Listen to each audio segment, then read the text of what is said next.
On the morning of November 24, 1874, in the village of DeKalb, Illinois, a farmer named Joseph Farwell Glidden walked into the county courthouse to collect a piece of paper. The document was U.S. Patent Number 157-124, titled Improvement in Wire Fences. Outside, the prairie stretched flat and brown under a cold sky. The nearest tree line stood half a mile away. Glidden was 41 years old, a former teacher who had taken up farming when the soil was still cheap. He had thinned hair and steady hands. The patent described a double-strand twisted wire that locked small, sharp barbs in place so they could not slide. The design was elegant in its simplicity. Two wires twisted around each other, holding a third wire bent into points. Glidden had spent months at his kitchen table, using a coffee grinder to shape the barbs. His wife had complained about the noise. Now he held the patent, and within 6 years, American factories would produce 80 million pounds of his wire annually. The open range would close. The cowboy, as a profession, would begin to disappear. This is a story about the invention that killed a way of life. It is not a story about heroism or adventure. It is about wire, tonnage, legal battles, and economics. It is about how a simple tool, adopted at industrial scale, can reshape a landscape and the people who work it.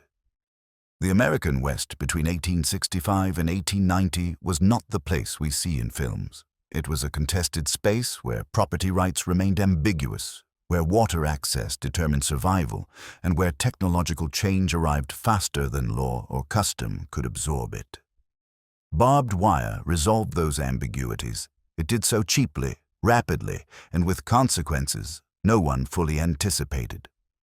By 1890, the great trail drives were over. The open-range roundup system had collapsed. Cowboys who had once ridden for months driving cattle north to railheads now worked inside fenced pastures, checking windmills and mending wire. The romance ended not with gunfights or Indian wars, but with patents, production statistics, and the simple arithmetic of fencing costs per mile. The promise here is precision. We will walk through the numbers: how much wire was sold, when the lawsuits concluded, which ranches fenced first, what the winters did to cattle trapped against the wire. We will separate myth from record. The myth says barbed wire civilized the West. The record says it enclosed the West, transferring control from migratory labor to landowners and capital. The myth says cowboys vanished because the frontier closed. The record says they vanished because fencing made their skills redundant. This distinction matters. One version treats history as destiny. The other treats it as a sequence of choices made by people with specific interests and access to specific technologies. We will follow the wire from Glidden's kitchen to the Supreme Court, to the Texas Panhandle, where in the winter of 1886 to 1887, tens of thousands of cattle died against drift fences that blocked their southward migration. We will count the dead and calculate the losses.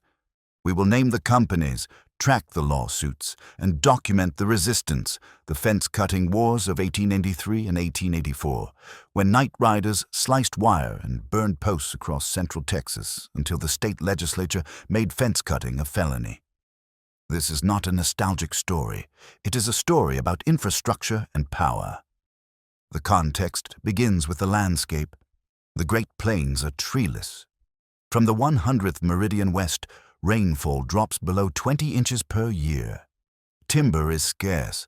Stone is scarcer. Before barbed wire, a farmer or rancher had 3 options for fencing: wood, hedge, or smooth wire. Wood was expensive to import and labor-intensive to install. Osage, orange hedge, promoted by agricultural colleges, required years to grow and constant trimming. Smooth wire, strung tight, could be jumped or pushed down by cattle. None of these solutions scaled to the plains. A single mile of split-rail fence might cost $300 in materials and labor. A homesteader with a quarter-section claim, 160 acres, would need 4 miles of perimeter fence. $1,200 in an era when a farmhand earned $1 a day. The math did not work. Without fences, property lines remained theoretical. Cattle grazed wherever grass grew. Ranchers relied on brands and seasonal roundups to sort herds. This system functioned as long as land remained abundant and cattle prices stayed high. It broke down as soon as those conditions changed. The cattle industry after the Civil War operated on a simple model. Texas held millions of longhorns, descended from Spanish colonial stock, tough and wild and nearly worthless in local markets. But in the north and east, beef prices ran high. The challenge was transportation. Between 1866 and 1890, drovers moved cattle north along established trails, the Chisholm, the Western, the Goodnight Loving. A typical drive covered 15 miles per day. A herd of 3,000 head required a dozen cowboys, a cook, a wrangler, and a trail boss. The drives ran from spring through fall, ending at railheads in Kansas or Nebraska. Abilene, Dodge City, Ellsworth. These towns existed to load cattle onto trains bound for Chicago stockyards. The system worked, but it was slow, expensive, and dependent on open land. By the 1880s, railroads had pushed into Texas.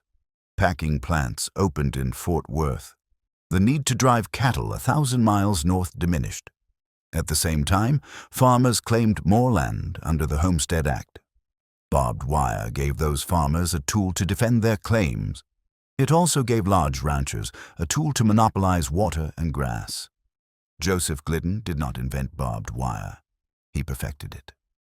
Between 1867 and 1874, the U.S. Patent Office issued dozens of patents for wire fencing designs. Most failed. The barbs slid along the wire, bunching up uselessly, or the wire kinked and snapped. Glidden's innovation was the double-strand twist. He used 2 wires, rotated them around each other, and threaded a third wire, bent into a barb, into the twist before it closed. The twist locked the barb in place. The design was mechanically sound. It could be manufactured at speed.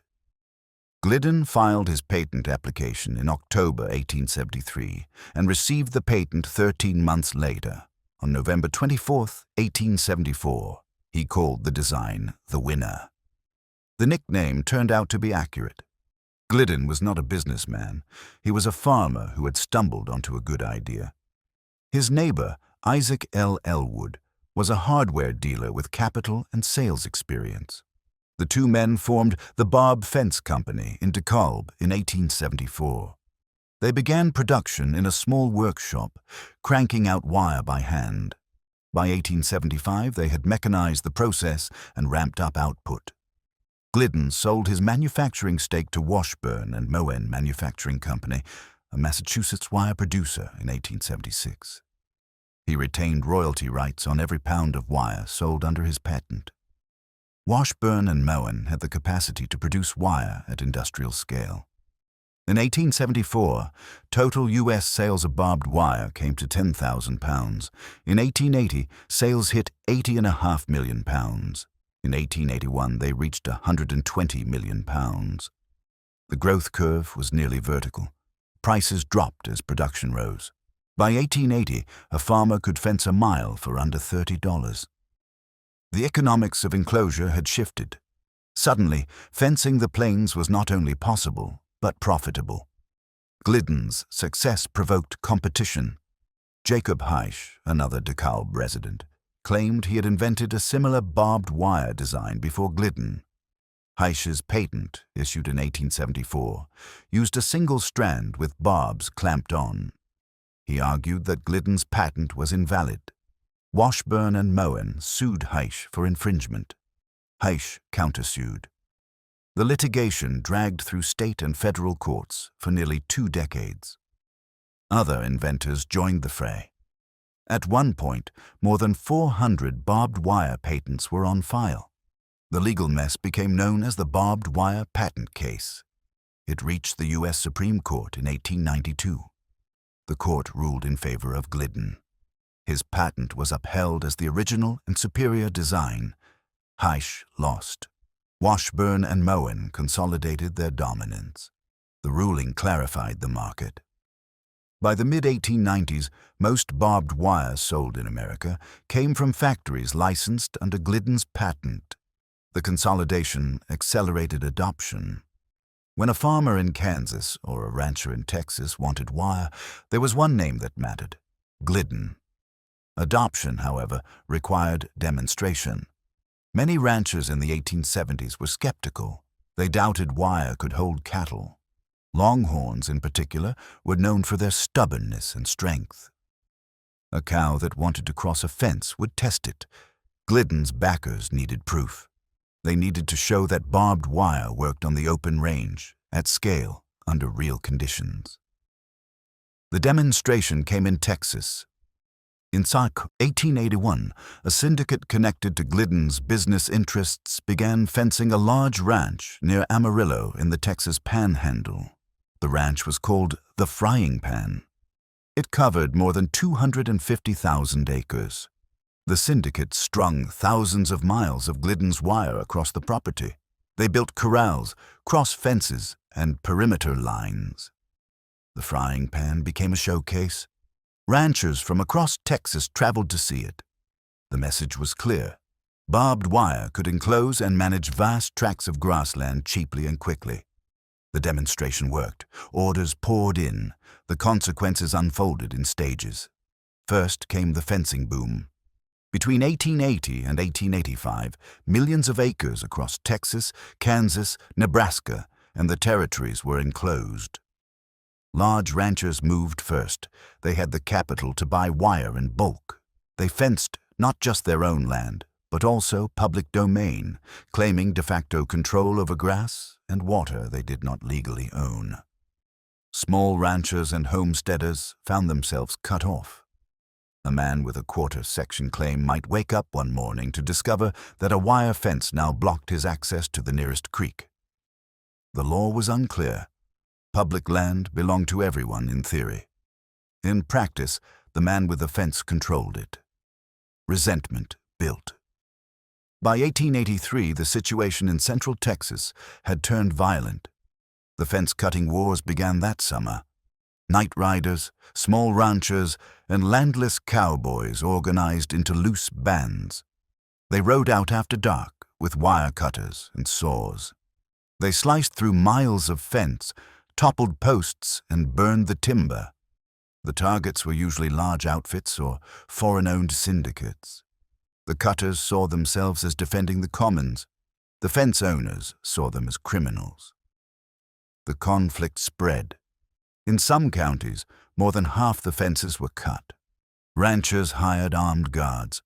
Shootings occurred. The Texas Rangers intervened.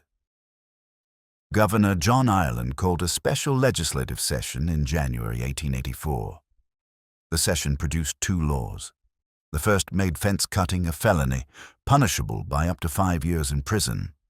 The second required landowners to install gates every 3 miles on the fences crossing public roads and to remove fences from land they did not own. The laws were a compromise. They protected property while acknowledging that enclosure could not be absolute. Enforcement was uneven, but the violence subsided. The fence cutters had lost. The open range was closing. The closure happened faster in some regions than others. In Texas, the process took less than a decade. By 1890, most counties had more fenced land than open range. In Wyoming and Montana, where ranchers controlled larger tracts and population density was lower, open grazing persisted into the 1890s. But the trend was uniform. Barbed wire advanced, and the open range retreated. The great trail drives ended not because of a single event, but because they were no longer necessary. Railroads reached into Texas. Packing plants opened in Fort Worth and other regional hubs. Ranchers could sell cattle locally and ship them by rail. The long drive from Texas to Kansas became obsolete. The last major drive up the Chisholm Trail occurred in 1884. By 1890, the trail was abandoned. Grass grew over the beaten path. Cowboys did not disappear overnight. They adapted. The work changed. On an open range, a cowboy's job centered on the roundup and the drive. Twice a year, spring and fall, crews gathered cattle from unfenced grassland. They sorted herds by brand, cut out calves for branding, and selected steers for market. The work was communal. Cowboys from different outfits cooperated, following a code of mutual interest. After the roundup, selected cattle were driven to market. The drive required skill, endurance, and autonomy. A trail boss and his crew might spend 3 months on the trail, living rough, solving problems without supervision. This was the work that built the cowboy mystique. It was also work that fences made redundant. On a fenced ranch, the job was different. Cowboys became line riders. They patrolled fence lines, checking for breaks, making repairs, ensuring that cattle stayed inside and trespassers stayed out. They checked windmills and water tanks. Windmill technology, which spread across the plains in the 1880s, allowed ranchers to tap underground water sources far from creeks. But windmills broke. A cowboy's day might involve climbing a tower to fix a pump or clear a clogged pipe. They fed cattle in winter. On the open range, cattle foraged year-round. Weak animals died. Strong animals survived. It was a brutal but efficient system. Fenced pastures changed the calculation. A rancher who owned the land and the herd had an incentive to minimize losses. Winter feeding became standard. Cowboys hauled hay to cattle during blizzards. They assisted with calving in spring. They moved herds between pastures on a schedule determined by grass growth and grazing rotation. The work was steadier, less dramatic, more like farm labor. The skills that had mattered on the trail, navigation, improvisation, herd management over long distances, mattered less. The skills that mattered now were mechanical aptitude, routine maintenance, and obedience to a foreman's schedule. The economic model of ranching shifted as well. On the open range, ranching required relatively little capital. A man with a small herd, a good horse, and knowledge of brands could build a business. He grazed his cattle on public land, participated in communal roundups, and sold his steers at market. The barriers to entry were low. Fencing raised those barriers. Wire, posts, gates, windmills, and corrals cost money. A rancher needed either capital reserves or access to credit. Eastern and European investors provided that capital. British syndicates in particular poured money into Western ranching in the 1880s. They bought large tracts, fenced them, and hired managers to run operations. The cowboy became an employee, not a partner. He worked for wages, not for a share of the herd. The consolidation was rapid. In Texas, by 1890, most cattle were owned by a few dozen large outfits. Small independent ranchers either sold out or went broke. Fencing also enabled selective breeding. On the open range, cattle mingled freely. Bulls and cows from different herds intermingled. The resulting offspring were unpredictable. Texas longhorns were hardy but lean. Eastern markets preferred heavier, fattier beef. On a fenced ranch, a rancher could control breeding. He could introduce Hereford or Angus bulls, breed for size and marbling, and cull inferior animals. The genetic improvement of Western herds began in earnest in the 1880s, made possible by fences. Within a generation, the longhorn was rare. The blocky red and white Hereford became the standard. The change was not sentimental. It was about profit per pound. But fencing also created new vulnerabilities. Cattle on the open range could migrate. When a blizzard hit, herds drifted south, seeking shelter and forage. In a bad winter, losses were heavy, but some animals survived. Fences blocked that drift. A cow that hit a fence line in a storm had nowhere to go. She stood against the wire until she froze or starved. The winter of 1886 to 1887 exposed this weakness with brutal clarity. The summer of 1886 had been dry. Grass was short. Cattle went into winter in poor condition. In November, the first blizzard struck. temperatures dropped below zero. Snow piled up. The storms continued through December and January. In the Texas Panhandle, large ranches had built drift fences, long lines of wire running east to west, designed to prevent cattle from wandering off the ranch. These fences, some of them stretching for 50 miles without a gate, became death traps. Cattle drifted south until they hit the wire. Then they piled up. Cowboys riding out after the storms found thousands of carcasses stacked along the fences, frozen in drifts. Estimates of total losses vary, but some ranches reported death rates above 50%. The event was called the Big Die-Up. It bankrupted dozens of operations. It also prompted changes in fencing practice. Ranchers began installing drift gates, openings that allowed cattle to pass through during emergencies. Some removed drift fences entirely, but the damage was done. The winter of 1886 to 1887 marked a turning point. It was proof that enclosure carried costs, that fencing was not a simple improvement, but a transformation with risks attached. The response to the die-up was not to abandon fencing. It was to refine it. Ranchers accepted that winter feeding would be necessary. They accepted that herds would need to be smaller and better managed. They accepted that the open range was gone and that the new system, for all its flaws, was more profitable when managed correctly. Barbed wire sales did not decline. They increased. By 1890, American factories were producing 200 million pounds of wire annually. The product had become infrastructure. It was as essential to Western agriculture as railroads or grain elevators. The cowboy adapted or left. Many left. The number of men employed as cowboys on large ranches declined through the 1890s. Some moved to towns. Some took up farming. Some drifted into other manual labor.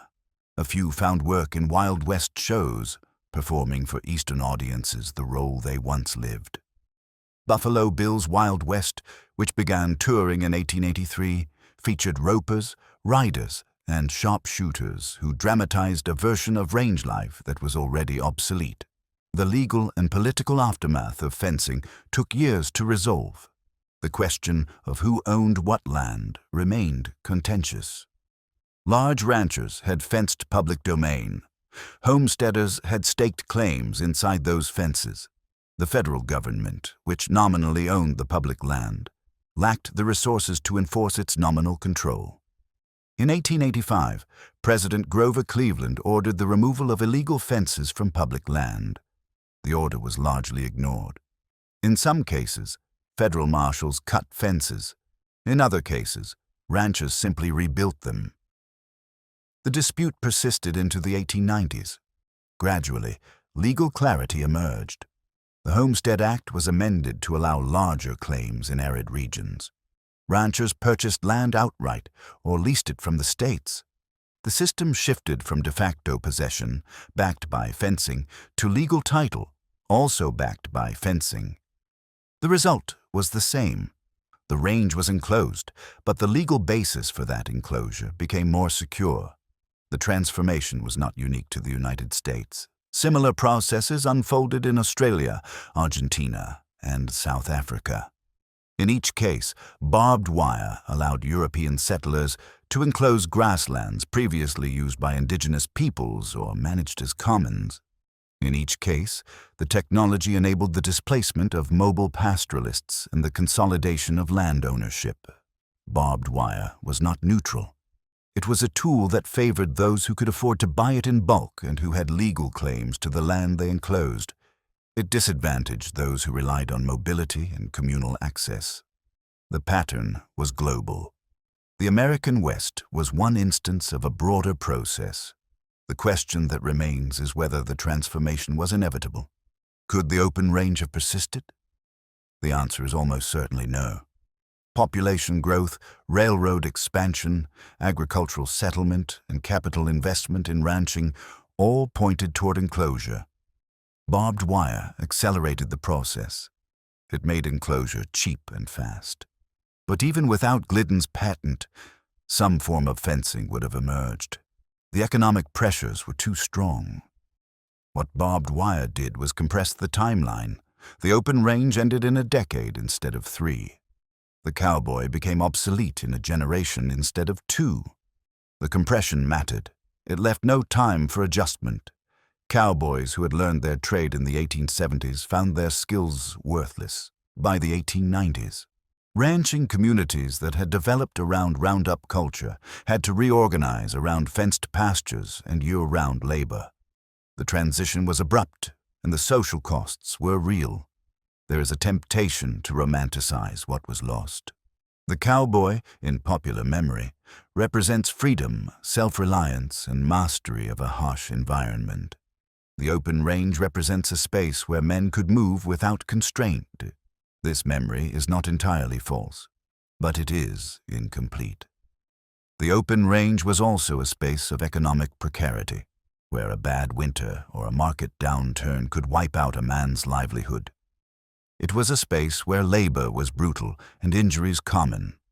It was a space built on the displacement of indigenous peoples and the near extermination of bison.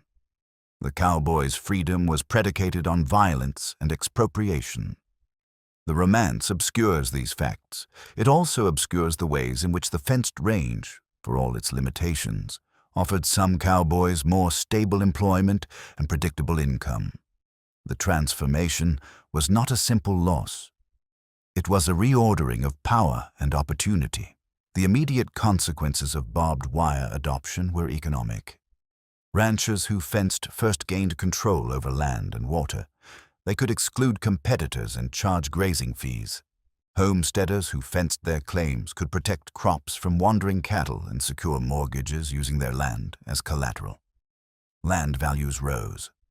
In Texas, between 1880 and 1900, the price of grazing land increased by an average of 300%. The increase was not uniform. Land near water or railroads appreciated faster. Land in remote areas, difficult to fence, appreciated more slowly. But the trend was clear.